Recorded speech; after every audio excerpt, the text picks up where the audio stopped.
Well, hey, you guys. So today I'm going to be leaning into Big Sister Rachel mode, working in the personal finance space for 15 years now, which is crazy. I have learned my share of valuable lessons when it comes to money. And some of these I had to learn the hard way. Some I've witnessed other people learn the hard way. But regardless, it's some things that I think you should know. So here are 5 uncomfortable truths that I have learned about money. So be sure to stick around because at number 5 is one that I have struggled to accept in the past, and I'll be curious your thoughts on. All right, you guys, let's go for it. Uncomfortable truth number 1. Just because you make more doesn't mean you'll instantly have margin and relief.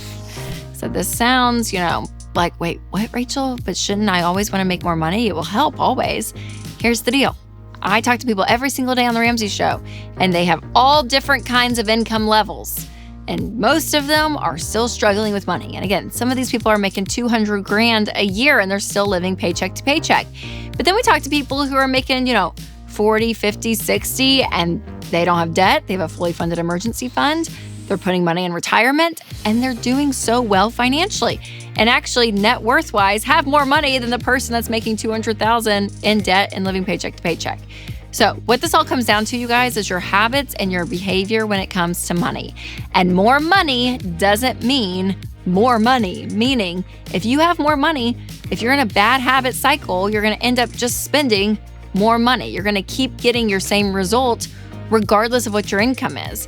Where if you have really healthy money habits and your income grows and you actually can use that extra income to help you and to say, hey, I can actually use this to save and to give and to spend on purpose, where you actually have control over it versus when you're in the habit of not controlling your money.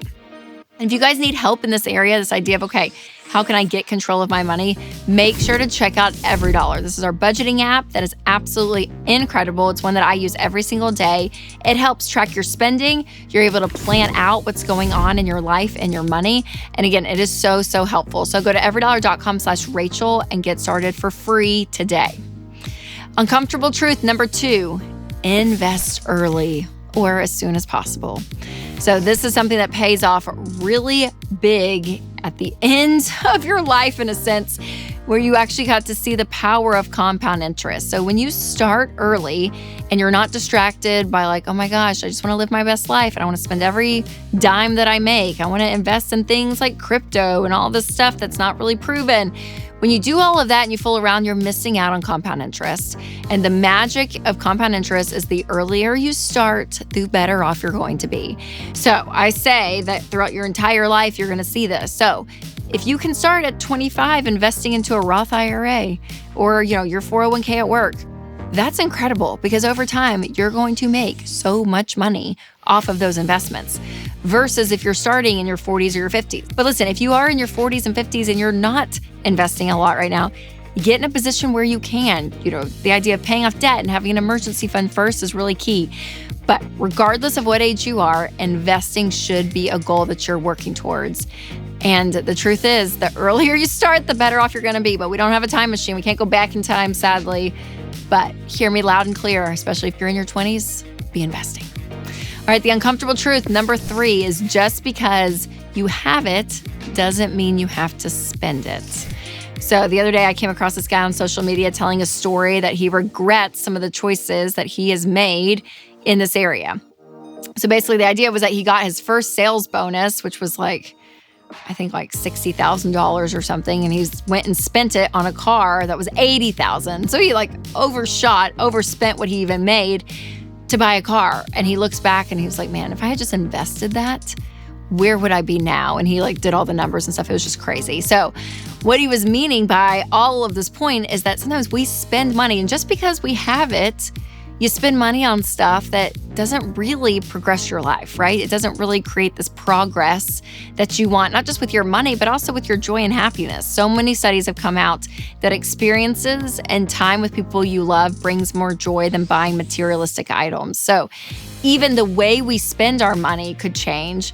But again, just because you have it doesn't mean you have to spend it. I mean, there's a really beautiful, road of investing or saving and putting it away for the future. That's okay. That actually, if you did that, in your 20s, by the time you're 40, you're still going to want to spend money, and it just would have grown and you would have spent it on something different and probably something more meaningful even later in your life, right? So pausing, the idea that just because you have it doesn't mean that you have to spend it. It's so true, you guys. It really is. And it kind of remakes you think some of your spending choices.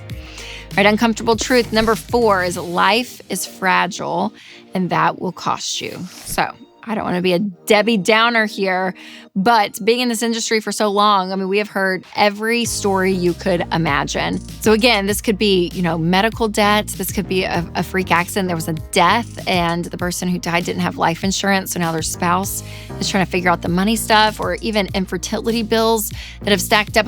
All of it. We just hear all of this sadness around life. And the thing about money is it is so correlated to our life. When there's obstacles going on, for the most part, having money available is really important. It's not the only thing, and it doesn't at all ensure that nothing bad is going to happen in your life. That's not what I'm saying, but it does create a buffer to give you some options and sometimes to kind of bring some peace to a situation, because again, life is so fragile and we see that constantly. And so it can feel like, gosh, we're just invincible and we're doing great. I have no debt. I have an emergency fund. Everything's fine.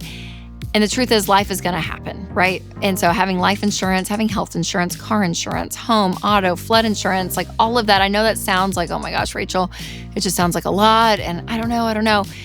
But it is worth setting your life up well financially, because when something happens, and it's going to, again, having a level of pad under your life financially, it is a gift. It's a gift in those seasons for sure, because man, anything can happen. And also, I will say it over and over again, just because you set everything up right financially doesn't mean that, again, you're somehow blocked from the tragedies of life. They are still going to happen, right? You hear about people that run a marathon and then they die of a heart attack. And you're like, what? They were so healthy, right? So there's stuff that is completely out of our control. But getting yourself in a position and your family in a position that is wise financially is really crucial when those hard times hit. So again, if you need things like insurance, make sure to check out our insurance checkup. I'll leave a link below. If you need some motivation when it comes maybe to budgeting or not spending everything you make sure to check out all of our content online. We have tons of free resources to be able to help you guys when it comes to this, because there are some truths around money that are uncomfortable and not fun, but it is what it is. And the last one is very near and dear to my heart. But before I share that, I would love to tell you about one of our sponsors, Christian Healthcare Ministries. So when you go against what society thinks is quote unquote normal, like avoiding debt, for an example, then it might seem weird at first, but listen, that is totally okay, because we want you to be weird if that means you're doing things intentionally, including how you spend your healthcare dollars. And one way to be intentional is with Christian Healthcare Ministries. CHM isn't health insurance. They're a health cost-sharing ministry that's helped hundreds of thousands of families like yours take care of healthcare costs without sacrificing their freedom. Programs start as low as $92 a month. And find out more and join chministries.org/budget. So that's chministries.org/budget. All right, uncomfortable truth number 5 is that you really can change your family tree with the financial decisions that you make. And that is okay to own that truth. So here's what I mean. If you are a kid who has benefited positively because of your parents' financial decisions, that is okay. Or maybe you are a parent that is wrestling whether to give your kids more than you had growing up. That's okay. So listen, here's the truth. I used to be like a little defensive when people were like, oh my gosh, you're Dave Ramsey's daughter. Of course you've done well. I'm like, what? No, I work, and I have to pay my bills. And what are you talking about? Here's the truth, you guys. We teach you to get out of debt, get an emergency fund, invest, save up for your kids' college, pay your house off early. When you do all of those things, I would say, on average, that whole baby step process is going to probably take 15 years or so, 13 years on average to get out of consumer debt all the way up to paying your house off, right? So it's a decade plus. But when you do that, financially speaking, it's going to free up a ton. And you are going to end up having disposable income that you then can use to say, hey, I do want to bless the next generation. So whether that is paying for college, whether that is setting them up well in whatever way you think is good for them while still giving them dignity, that is a beautiful thing. And again, it's a very fine balance because we want our kids to have work ethic. We want them to know that they can bring value into the world, and we want them to know how to budget and how to delay gratification, and all of that is so great. But there's also a beauty in saying, gosh, if you financially are able to do something for your kids, to give them kind of a leg up, that's also not a bad thing. I mean, I look back on my family's story, and I was born the year they filed bankruptcy. It was a very painful journey for them. So that was throughout my whole childhood, on and on and on. Well, yes, at the end of, when I'm 18, my parents did pay for my college. And so starting out not having student loan debt to pay back is beyond a gift. It is huge. But it was a leg up that I had that was able to, again, propel me more into the real world where I could start investing and doing things versus having to pay backwards something like student loan debt. So I don't want people to be embarrassed. And some people think, well, that's so entitled and that's so terrible and all that. I want to change that perspective to say, gosh, what you're doing today can give your kids a really beautiful leg up that, again, not that they're never going to have struggles, but you're helping them get to a place where they're able to really springboard into their lives in a really beautiful way. And I think at that point, it continues to magnify, meaning like the people that they're going to be able to give to and to help, that is going to be magnified. All the good parts of what you're instilling in your kids, their character is going to be magnified through this process. So again, changing your family tree, this is part of it. And that's the financial side, obviously, we're talking about. But there's also changing your family tree in how you handle money and the knowledge behind that. So maybe you grew up with a really scarcity mindset household, and that's how you grew up.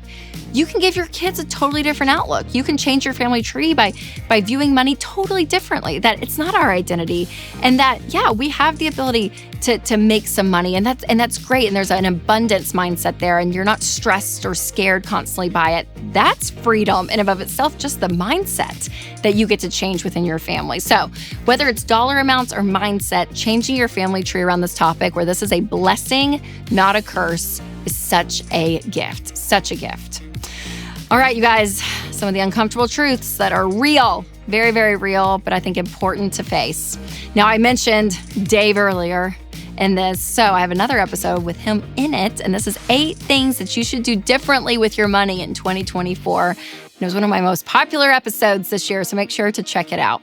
All right, you guys, remember to take control of your money and create a life you love.